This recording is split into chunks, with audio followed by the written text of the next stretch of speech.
एक अंधेरी रात में विक्रमादित्य के महल में एक बूढ़ा संत अचानक प्रकट हुआ। उसकी आंखों में एक अजीब सी चमक थी और वह रहस्यमयी ढंग से मुस्कुरा रहा था। राजा विक्रमादित्य ने संत का स्वागत किया, लेकिन संत ने सीधा कहा, महाराज, यह केवल मेरे छद्म रूप में तुम्हारे सामने हूं। असली स्वरूप देखना है तो मेरे साथ आना पड़ेगा। विक्रमादित्य ने शांत स्वर में पूछा, तुम कौन हो और यहां क्यों आए हो? संत की हंसी महल की दीवारों से टकराते हुए गूंज उठी। मुझे केवल तांत्रिक कह सकते हो। मैं तुम्हारी शक्ति की सच्चाई जानने आया हूं, लेकिन क्या तुम मेरे मायाजाल से पार पा सकते हो?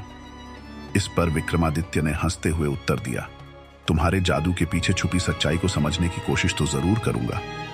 तांत्रिक ने एक काला धागा विक्रमादित्य को पकड़ाया और कहा, इस धागे को पकड़ते ही तुम मेरी दुनिया में पहुंच जाओगे।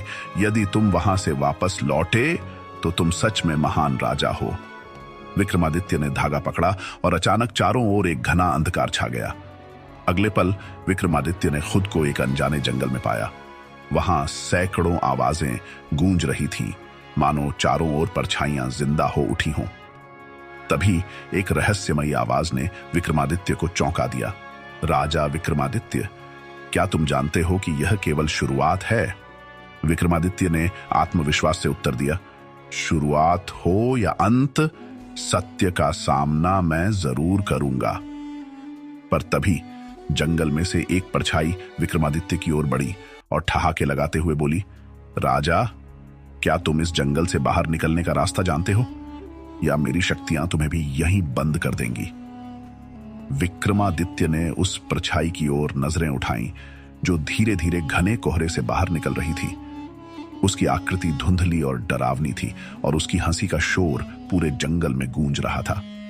विक्रमादित्य ने अपने आप को संयमित करते हुए कहा, जो भी हो, इस रास्ते को समझकर ही वापस लौटूंगा। परछाई ने धीरे से कहा, अच्छा, तो चलो देखते हैं तुम्हारी ताकत और बुद्धिमानी कितनी है।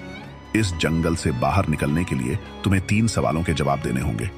अगर एक भी गलत जवाब दिया तो तुम हमेशा के लिए इसी जंगल में खो जाओगे। विक्रमादित्य ने आंखें बंद कर अपनी आत्मशक्ति को मजबूत किया और फिर बोला, पूछो, मैं तैयार हूं। परछाई ने अपना पहला सवाल पूछा, वह क्या है जो हमेशा चलता है, कभी रुकता नहीं, पर किसी को दिखाई नहीं देता? विक्रमादित्य ने थोड़ी देर सोचकर उत्तर दिया, वह समय है जो चलता तो रहता है पर किसी की पकड़ में नहीं आता। परछाई थोड़ी चौंकी, लेकिन उसने मुस्कुराते हुए कहा, ठीक है, चलो दूसरा सवाल सुनो। उसकी आवाज में अब एक गंभीरता आ चुकी थी। दूसरा सवाल था, ऐसी कौन सी चीज है जो जितनी ज्यादा होगी इंसान उतना ही ज्यादा खो जाता है? विक्रमादित्य ने आंखें बंद कर मनन किया और फिर उत्तर दिया, वह लालच है। जितना ज्यादा इंसान के पास हो, वह उतना ही उसमें खो जाता है। परछाई का चेहरा अब थोड़ा गंभीर हो गया।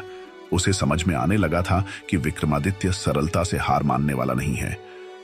उसने आखिरी सवाल पूछा, बता, ऐसा कौन है जो मरने के बाद भी जिंदा रहता है? विक्रमादित्य ने एक गहरी सांस ली और कहा, वह है एक महान व्यक्ति का नाम और उसकी कीर्ति। इंसान मर सकता है, पर उसकी अच्छाइयों का नाम और सम्मान अमर रहते हैं। यह सुनते ही परछाई के चेहरे पर एक शांति सी आ गई और उसकी आवाज गूंज उठी, तुमने अपने साहस और बुद्धिमानी से यह चुनौती पार कर ली। राजा विक्रमादित्य, तुम सच में महान हो। जंगल का अंधेरा धीरे धीरे खत्म होने लगा और विक्रमादित्य ने खुद को वापस अपने महल के दरबार में पाया। वहां एक गहरा सन्नाटा था, मानो कुछ हुआ ही ना हो।